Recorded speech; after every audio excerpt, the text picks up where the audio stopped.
katono mpulira Mike Mwana Shivana representing FARUG.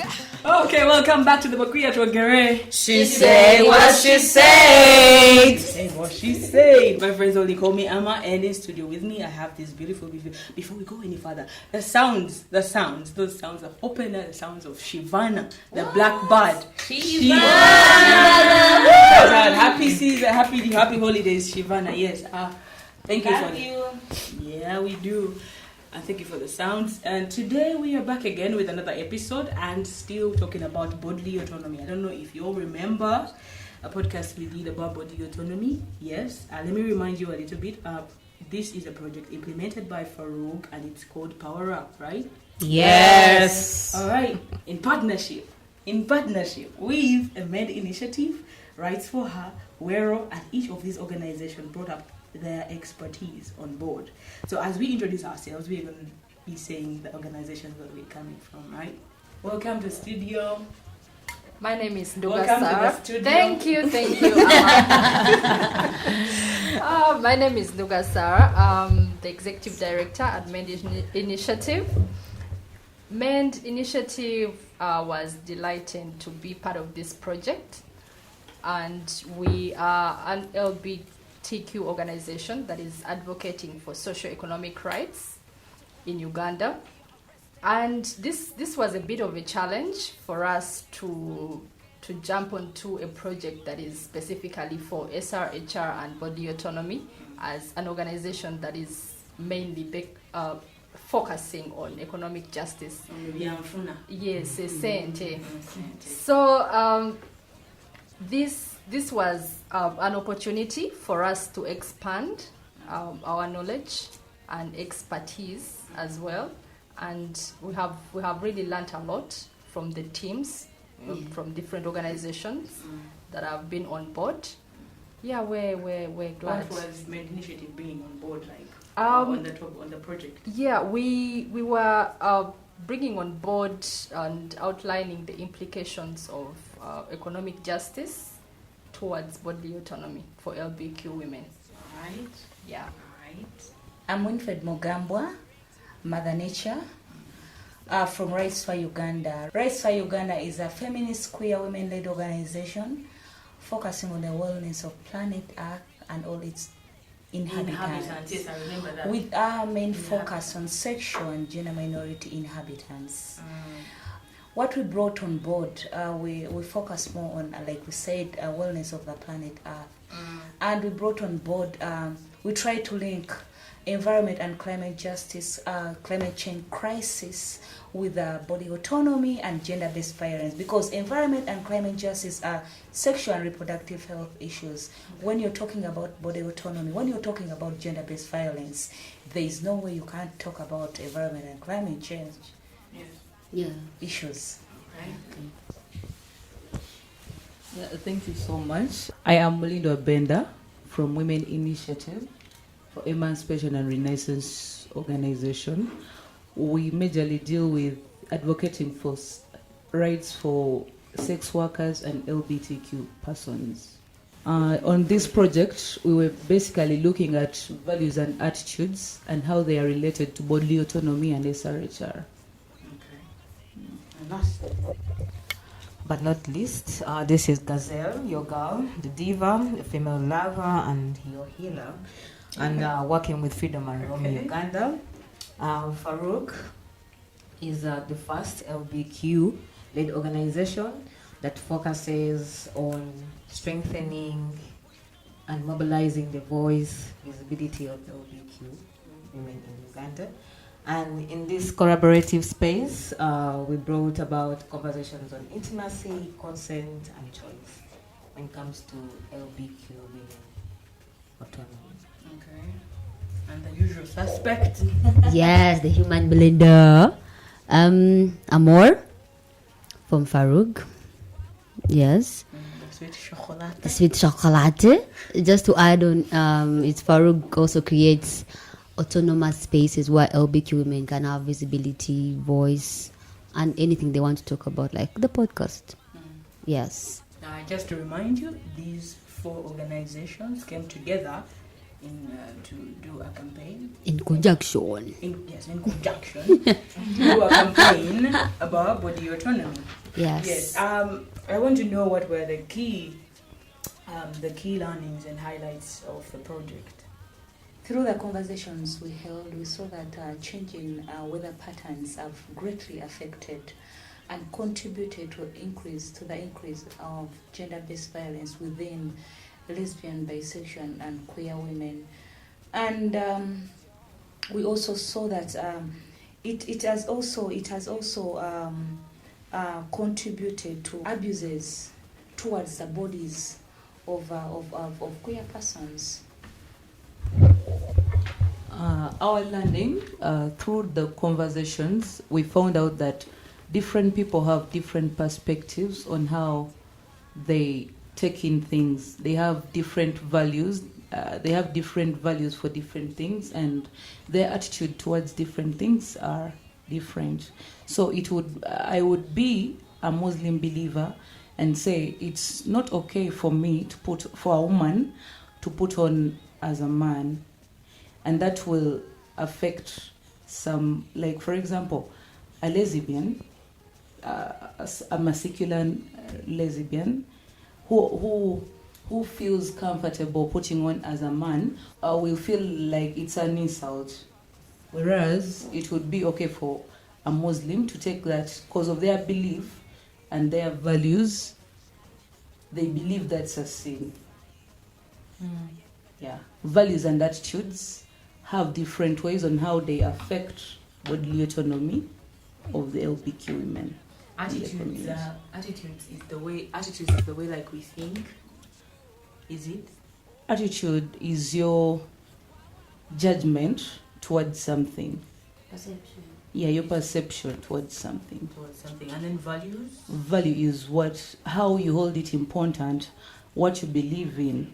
Okay. Yeah. And this was from where, right? Yeah, from where? Women Initiative for Emancipation and Renaissance Organization. Yes.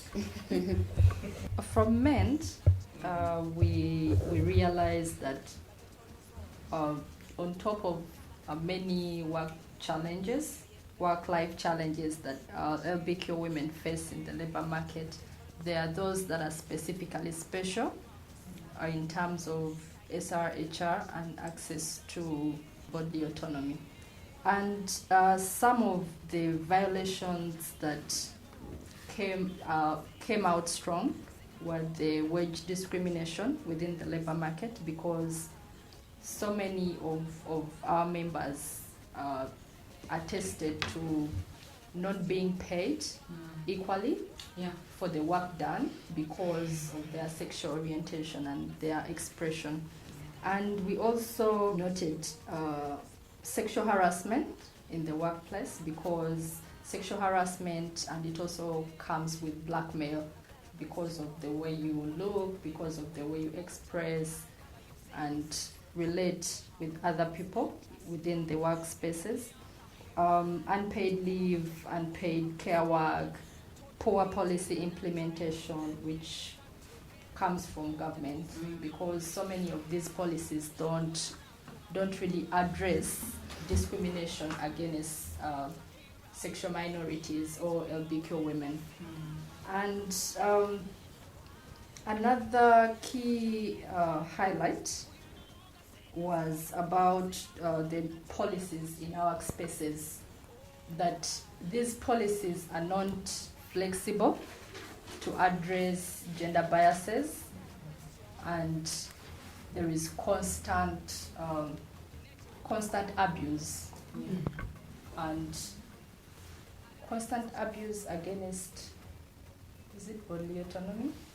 Bodily autonomy for LBQ women. And another standpoint was about dress code. Dress code, Dress code in general, that it encompasses how someone looks physically, their hair, their dressing, formal or informal. So we found a challenge there, that so many people are unemployed right now because in our community, because of the way they dress up, because of the way they look, and how they express, which contributes to a higher levels of poverty and illnesses within our community. Yeah. And it has brought about unemployment. Nobody has a job, wearing on you're putting on a shirt and then they see some. Yes. You're putting on a shirt tucked in Burundi and then they see some mabere here. They're like, come on, isn't there like a dress? I was told by someone. I don't know. I always tell this story. Yes, a man told me. My boss at that time, told me to look for a dress and a blazer. Okay, he told me to look official. And what did I do? I went home and got my shirt and I tucked in Burundi with my pants. I'm like, okay, this is it.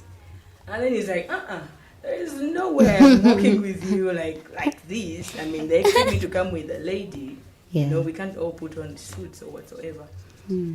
I lost the job because I couldn't, keep up to the whatever. He actually told me to put on a dress. And then I had to make an excuse of, I have scars on my legs. He was like, let me see. Like, let me see why you really can't put on shorts, whatever. Okay. I did put down my pants for him. Yes. You still didn't get a job? I still didn't get a job because I couldn't put on the dress that he wanted me to put on. Yeah. And from there onwards, I promised myself never to go to anyone's office to ask for a job. But don't you think that those exceptions where sometimes, you have, when you're in Rome, you behave like a Roman? I know, yeah. But sometimes, like when I put on a dress, I'm not going to be as productive as I will be putting on something I'm comfortable with. I won't be so confident. Sometimes, the way, people dress reflects on their confidence. It takes time for someone at least to identify a fashion style. Like, I look comfortable in this or whatsoever. So if I come up with my pants and my shirts, my t-shirts, and then that's how I can talk to you. That's how you can get anything out of me. Because when I come with a dress, I have a cleavage. Maybe I'll be protecting these parts more than giving you what you want. Convenience, yeah? Yes. So I am, how I dress reflects so much on what I will produce, and give. And also I think we should look at what's in the brain. Because you understand? You can't look like a suit. You can't even write a proposal. You can't even say 2 or 3 lines. Yeah, so I think they should value the work with the mind and how productive someone is, not how they dress like. But of course, don't come putting on a pom-pom shirt on a Monday.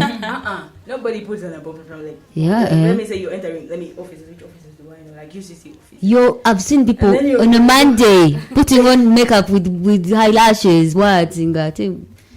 Expression, whether see? Eyelashes or body autonomy. She just told us to whatever.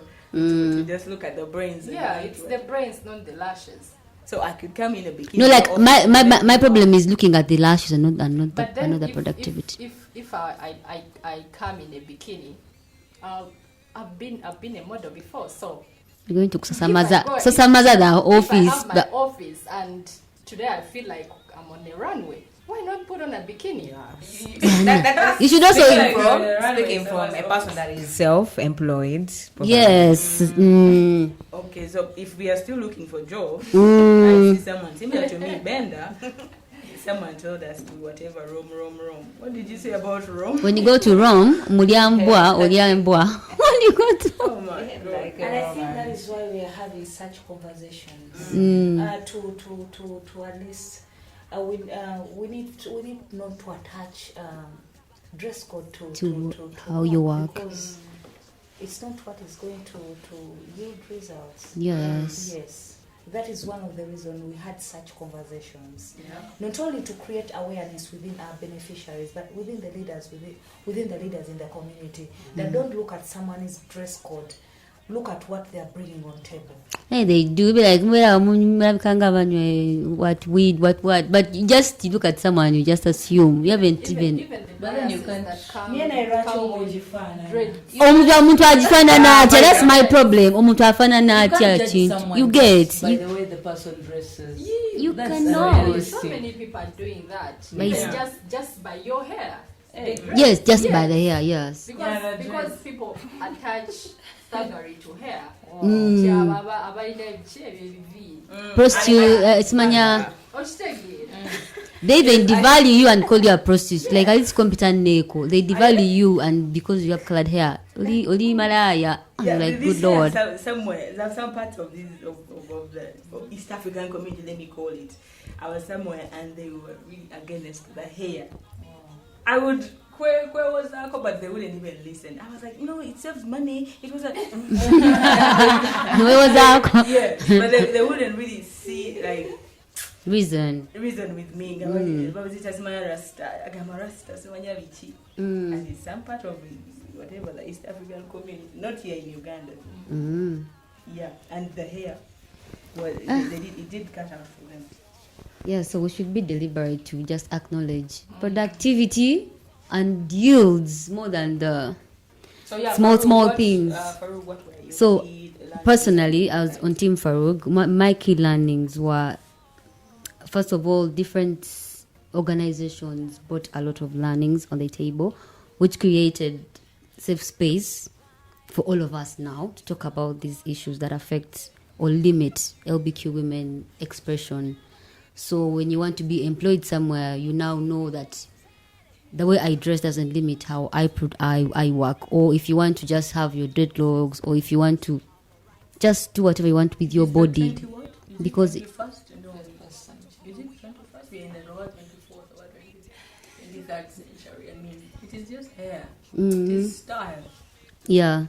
And also my other key learning was that the conversations created a basis for knowledge through our posts, message sharing, the audios or the videos that were submitted, created voice for LBQ women to speak actually against violations.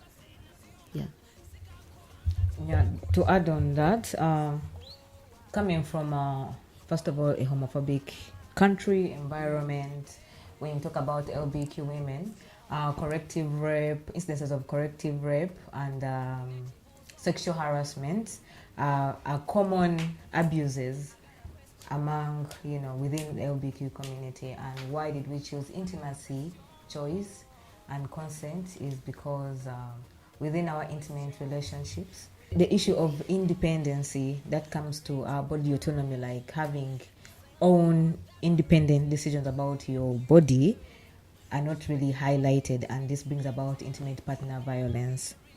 So our conversation was more so to highlight what does intimacy look like, what does consent look like, what is choice when you talk about body autonomy when it comes to women-ex relationships. Yeah, because the absence of all these three, I feel like you don't have a right to body autonomy. Because if you can't have consent or choice over what your beliefs are in regards to how you want or what you want to do with the body, then there's a violation of that right.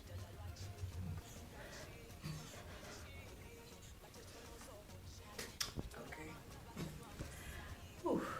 Alright, so do we need to just do some little highlights about intimacy and consent, some conversations you had around that, maybe consent and intimacy?